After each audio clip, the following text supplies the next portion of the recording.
Iba yung nagsugo kaysa sa isinugo, kapatid.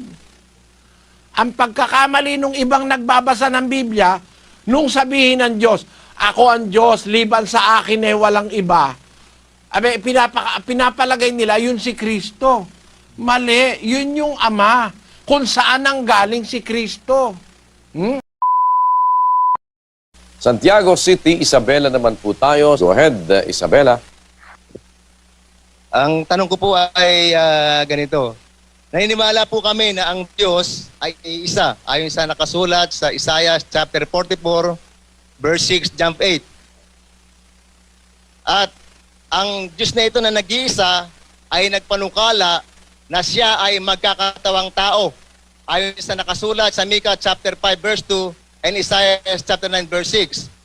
Nang matupad na ang panukalang ito, na ang Diyos na ito na nag-iisa ay nagkatawang tao, samantala siya ay nasa kalagayang tao, mayroon po bang Diyos na naiwan sa langit?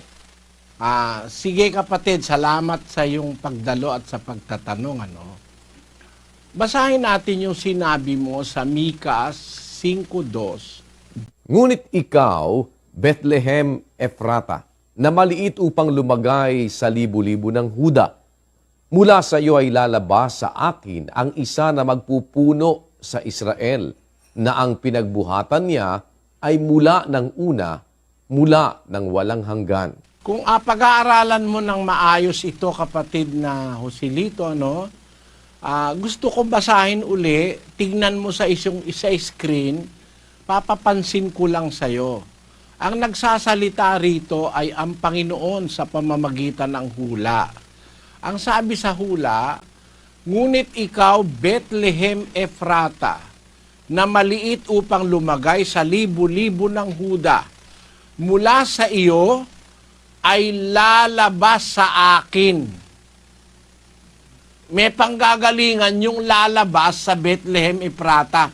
Lalabas sa akin, sabi ng Panginoon. Ang isa na magpupuno sa Israel. Ang tinutukoy dito si Kristo. Ayun.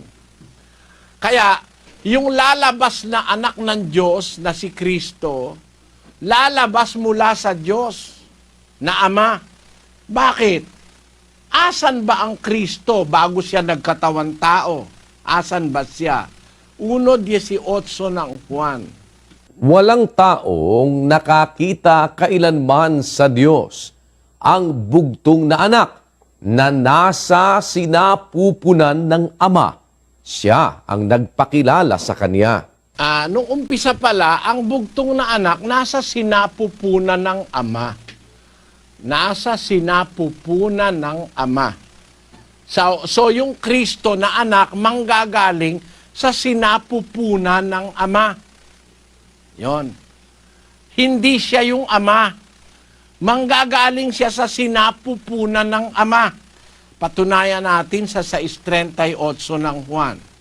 Sapagkat bumaba akong mula sa langit, hindi upang gawin ko ang aking sariling kalooban, kundi ang kalooban ng nagsugo sa akin. Galing pala siya sa langit eh.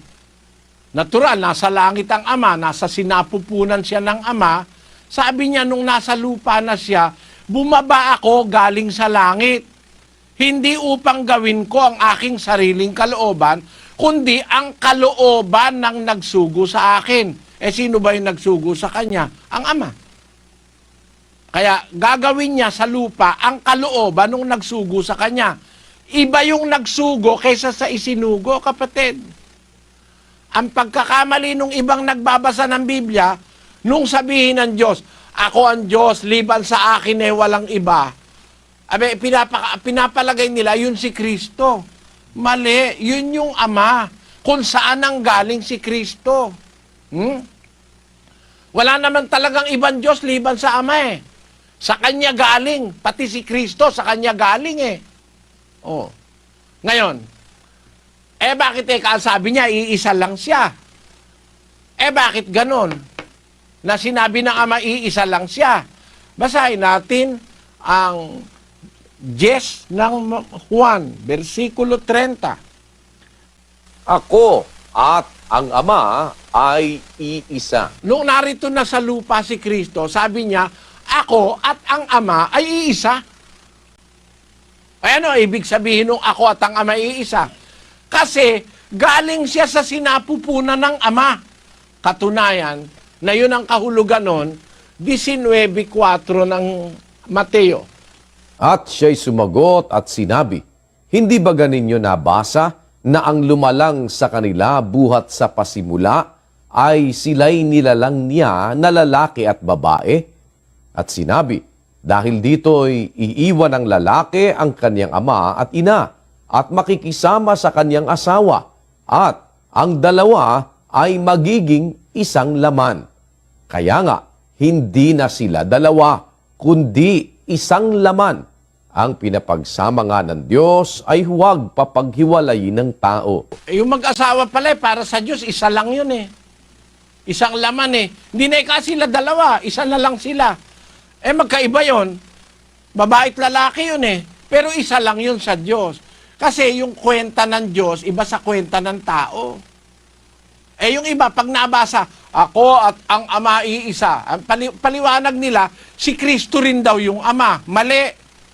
Si Kristo galing sa Ama. Ba't sila iisa? Kasi galing nga siya sa Ama eh. Parang si Eva, galing kay Adan.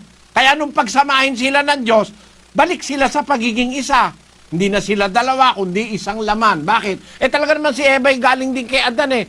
Galing sa tadyang ni Adan. Basahin natin sa Henesis, Kapitulo 2, versikulo 21. At hinulugan ng Panginoong Diyos ng di kawasang himbing ang lalaki, at siya'y natulog, at kinuha ang isa sa kaniyang mga tadyang, at pinapaghilom ang laman sa dakong yaon. At ang tadyang na kinuha ng Panginoong Diyos sa lalaki ay ginawang isang babae, at ito'y dinala niya sa lalaki. At sinabi ng lalaki, ito nga'y buto ng aking mga buto, at laman ng aking laman, siya'y tatawaging babae, sapagkat sa lalaki siya kinuha. Kaya pala naman iisa sila eh. Sa original na may talagang galing lang naman si Eva dun sa kay Adan eh, sa tadyang eh. Ganun din naman yung anak ha. Yung anak, galing sa sinapupunan ng Ama. Nagkatawan tao ngayon. Ibig sabihin, siya yung Ama na pumunta sa lupa. Hindi umaalis ang Ama sa langit.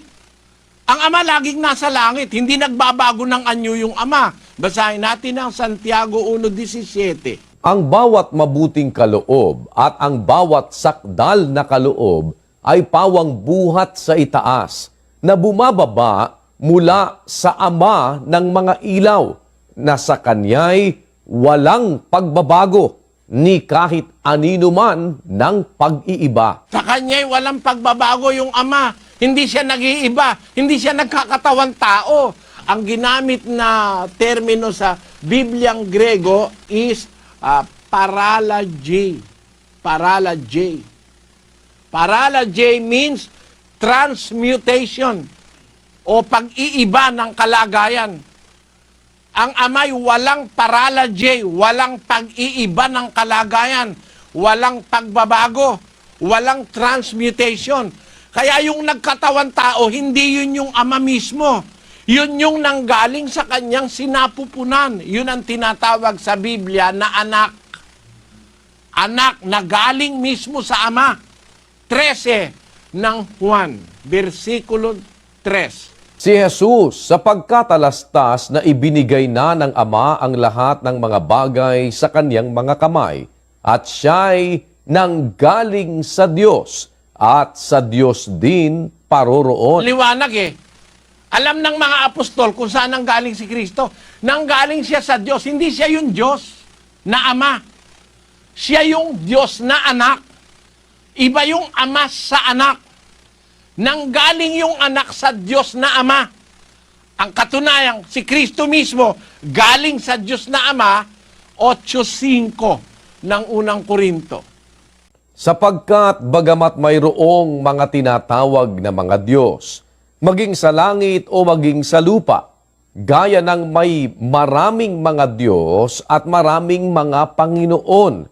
Ngunit sa ganang atin ay may isang Diyos lamang, ang Ama, nabuhat sa kanya ang lahat ng mga bagay. Ang Ama, ang sabi ng Biblia, ang karakteristik ng Ama, sabi ni Pablo sa mga kapatid sa Korinto, sa ganang atin may isang Diyos lamang, ang Ama na galing sa Kanya lahat ng bagay. Pati nga si Kristo galing sa Kanya. Sabi na, siya'y nanggaling sa Diyos at sa Diyos din siya paroroon. Saan siya galing sa Diyos? Galing siya sa sinapupunan ng Ama. Mula sa sinapupunan ng Ama, ipinanganak siya ng Ama. Basahin natin ang Hebreo 1, versikulo 5. Sapagkat kanino nga sa mga anghel, sinabi niya kailanman, ikaw ay aking anak, ikaw ay aking ipinanganak ngayon, at muli ako'y magiging kanyang ama, at siya'y magiging aking anak. Ayon, sabi ng Apostol Pablo, kanino sinabi ng Diyos sa mga anghel kailanman ang salitang ito? Walang pinagsabihang anghel nito, ang pinagsabihan nito si Kristo lang. Sabi, ikaw ay aking anak, ikaw ay aking ipinanganak ngayon, at muli ako'y magiging kanyang ama, siya'y magiging aking anak. Kaya nga tinatawag siyang anak ng Diyos eh. Kasi yung Diyos na ama, yun ang kanyang ama. Hindi siya yung ama. Ipinanganak siya nung ama. Mula sa sinapupunan ng ama, nanganak ang Diyos, ama. Ipinanganak niya yung kanyang anak. Basahin natin ang Awit 2:7. Aking sasaysayin ang tungkol sa pasya. Sinabi ng Panginoon sa akin, ikaw ay aking anak. Sa araw na ito ay ipinanganak kita. Yon, ikaw ay aking anak. Sa araw na ito, pinanganak kita. Kaya ang dapat maintindihan dyan, kapatid, may ama't may anak. Naiisa lang sila. Bakit iisa? Kasi yung kanilang kalagayan, yung anak nang galing sa sinapupunan ng Ama. Pero nung maipanganak na siya, meron siyang sariling kalagayan. Kaya kung babasahin mo uli yung 5:2 ng Mikas, mula sa iyo, Bethlehem Ephrata, lalabas sa akin, lalabas sa Ama, ang isa na magpupuno sa Israel. Yun din ang sinasabi sa Isaias 9:6. Basahin natin. Sapagkat sa atin ay ipinanganak ang isang bata, at sa atin ay ibinigay ang isang anak na lalaki, at ang pamamahala ay maaatang sa kaniyang balikat. Liwaliwanag nito eh. Sabi ng hula sa mga Israelita, sa Israelita ito naganap eh. Sa atin ipinanganak ang isang bata, sa atin ibinigay. Aba, iba yung nagbigay kaysa sa ibinigay. Ha? Sa atin ay ibinigay ang isang anak na lalaki. Ang pamamahala ay maaatang sa kanyang balikat. O, tingnan mo, yung pamamahala pala ni Kristo, may nag-atang sa kanya. O, makinig ka lang, kapatid, Yung pamamahala ni Kristo, may nag-atang sa kanya. Ang pamamahala, maaatang sa kanyang balikat. Maaatang. Di may mag-aatang. Ibinigay sa atin ng isang bata. Hindi yung bata sa kanyang sarili nagpunta, kundi ibinigay siya ng Diyos, yung Ama. At yung Ama, yun din ang nag-atang sa kanya ng kapangyarihan ng pamamahala. Basahin natin ang 22:22 ng Isaias. At ang katungkulan sa sangbahayan ni David ay iaatang ko sa kaniyang balikat, at siya'y magbubukas at walang magsasara, at siya'y magsasara at walang magbubukas. Ayon, sabi ng Diyos na Ama, ang katungkulan sa sambahayan ni David, iaatang ko sa kanyang balikat. O di may mag-aatang kay Kristo, hindi siyang mag-isa. Iaatang ko sa kanyang balikat. Siya'y magbubukas, walang magsasara, siya'y magsasara, walang magbubukas. Pinatunayan niyan sa aklat ng Apokalipsis na ang Diyos ang nag-atang sa kanya. Basahin natin ang 3:7 ng Apokalipsis. At sa anghel ng iglesia sa Philadelphia ay isulat mo, ang mga bagay na ito ay sinasabi ng banal, niyaong totoo, niyaong may susi ni David, niyaong nagbubukas at di mailalapat ng sinuman, at naglalapat at di maibubukas ng sinuman. Yan ang inatangan ng Diyos, yung may susi ni David. Si Kristo yun na tinatawag na banal at totoo.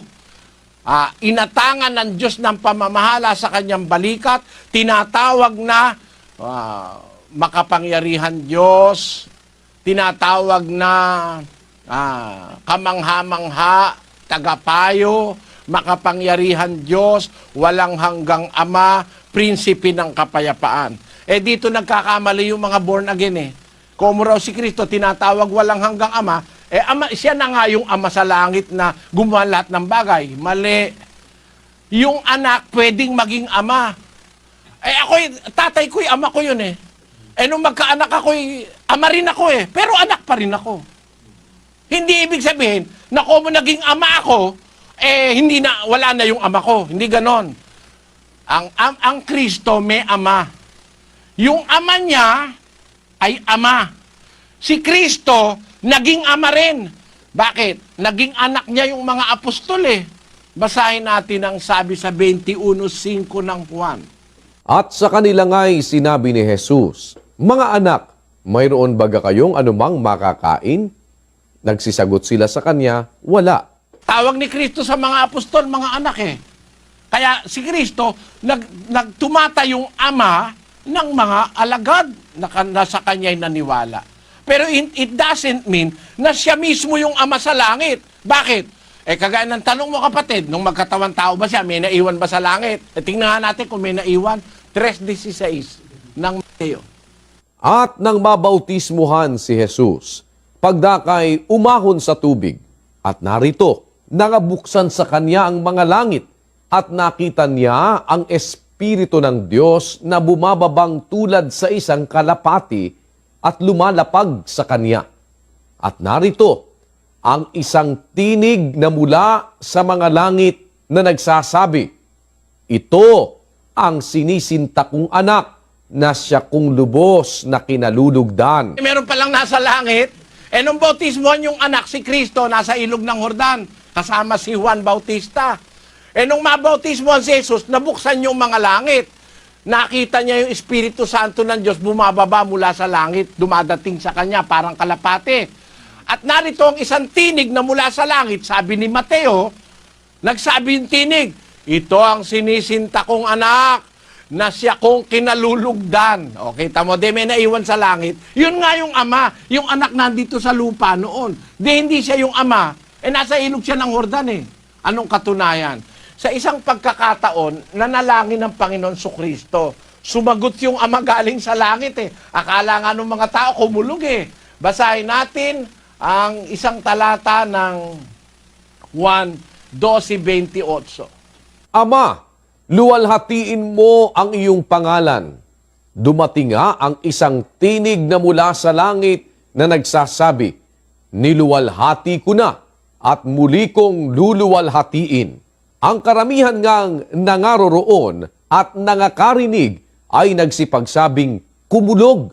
Sinabi ng mga iba, isang anghel ang nakipag-usap sa kanya." Ayon, baliwanag, Minsan na nagsabi ang Panginoon Kristo, "Ama, luwalhatiin mo yung pangalan." At dumating yung isang tinig mula sa langit, nagsasabi, "Niluwalhati ko na at muli kong luluwalhatiin." Yung mga nakarinig, hindi nila naintindihan, kumulog ka, sabi. O kaya naman, sabi nung iba, may isa ikang anghel na nakikipag-usap sa kanya. Hindi nila alam, yun yung ama na galing sa langit, ang tinig. Kaya iba yung nasa langit, iba yung nandito sa lupa.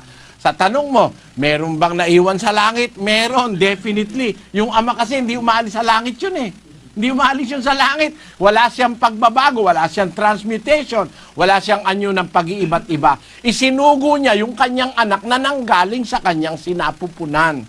Ba't sila iisa? Kasi galing si Kristo sa kanyang sinapupunan Kaisa niya yun Kaya nung sabihin niya, "Ako lamang ang Diyos, walang iba," kasama na si Kristo ron. Bakit? Galing sa kanya yun Hindi mo naman pwedeng ihiwala yung anak sa ama Yung anak ay bahagi ng ama. Gaya rin naman ni Eva ang bahagi ni Adan.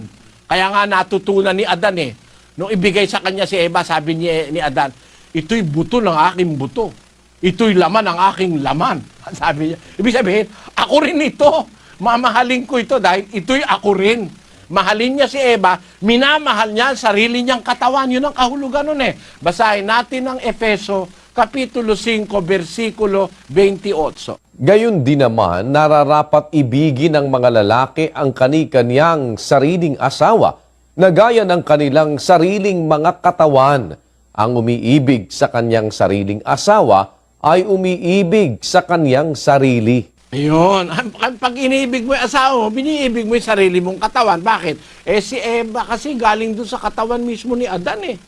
Yun ang dapat nating maintindihan hiwaga nung salita ng Diyos doon sa party na yon. Kaya kapatid na Joselito, naniniwala ako na ang Diyos ay iisa. At pag sinabi mo yung iisang Diyos, yun yung Ama. Pero dapat tayong maniwala na si Kristo na bilang anak galing dun sa sinapupunan ng Ama at yung anak niya ang isinugo niya sa lupa. Iba yung nagsugo, iba yung isinugo. Mayroon ng sariling kalagayan ng anak bukod sa Ama. Meron na siyang sariling kalagayan. Pero sa pagka-Diyos, iisa sila kasi galing din yung anak sa Ama. Iisa sila sa pagka-Diyos. Sabi nga ni Kristo, ako at ang Ama ay iisa. Hindi niya sinabing, ako rin ang Ama. Gaya ng paniwala ng ibang born again. Ang paniwala nila, ako rin ang Ama. Hindi. Ang sinabi niya, ako at ang Ama ay iisa. Paano silang iisa? Iisa sila sa pagka-Diyos. Iisa sila. Si Kristo galing sa Ama. Para rin yung salita doon sa 17:11 ng Juan.